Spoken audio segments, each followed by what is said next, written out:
ეპიდურული ანესთეზია, დადებითი და უარყოფითი მხარეები. ეპიდურული ანესთეზია არის მედიკამენტოზური მეთოდი მშობიარობის ტკივილების შესამსუბუქებლად. გრძელი ნემსი შეჰყავთ წელის არეში, იმ სივრცეში, სადაც ზურგის ტვინი არ არის, ამიტომ ანესთეზიის დროს ხერხემლის დაზიანება პრაქტიკულად შეუძლებელია. ამ ნემსის საშუალებით თავსდება სპეციალური მილი კათეტერი, რომელიც მცირე დოზებით აწვდის ტკივილგამაყუჩებელ საშუალებას და რჩება მშობიარე ქალის ზურგში მშობიარობის დასრულებამდე. შემდეგ კათეტერს იღებენ. კათეტერის ჩადგმაც და ამოღებაც ქალისთვის შეუმჩნეველია. ეპიდურული ანესთეზია კეთდება აქტიური მშობიარობის ტკივილების დროს, რათა მშობიარობის მომენტისთვის ქალს სრულად შეეძლოს სხეულის კონტროლი. მაგრამ არსებობს გამონაკლისები, როდესაც ტკივილგამაყუჩებელი შეიძლება გაკეთდეს მშობიარობის დასრულებამდე. მაგალითად, თუ არსებობს სერიოზული მხედველობის დარღვევები ან გულსასუნთქი სისტემის დაავადებები. ანესთეზია მშობიარობის ძლიერი ტკივილების მოხსნის, დასვენების და ახალი ძალებით მშობიარობის გაგრძელების შესანიშნავი საშუალებაა.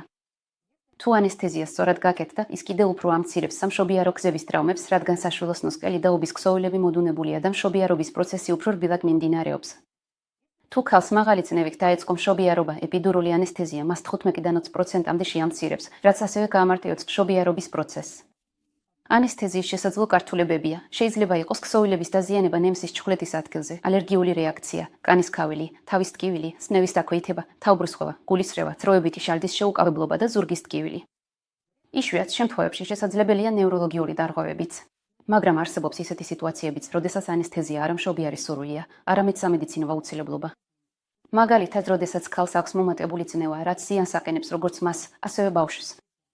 სხვა ჩვენებებს შორისაა მშობიარის ასაკით 18 წლამდე მშობიარობის დისკოორდინაცია, როდესაც მტკივნეული მუცლის შეკუმშები არ იწვევს საშვილოს ნოსყელის გახსნას და გახანგრძლივებული მშობიარობა. ასევე ეპიდურული ანესთეზია შეიძლება გამოყენებული იქნას საკეისრო კვეთის დროს. ეპიდურულ ანესთეზიას აქვს როგორც პლუსები, ასევე მინუსები და არსებობს სიტუაციები, როდესაც ის ნამდვილად აუცილებელია. მაგრამ ყველაზე მთავარია, რომ ანესთეზია გაკეთდეს დროულად და პროფესიონალურად.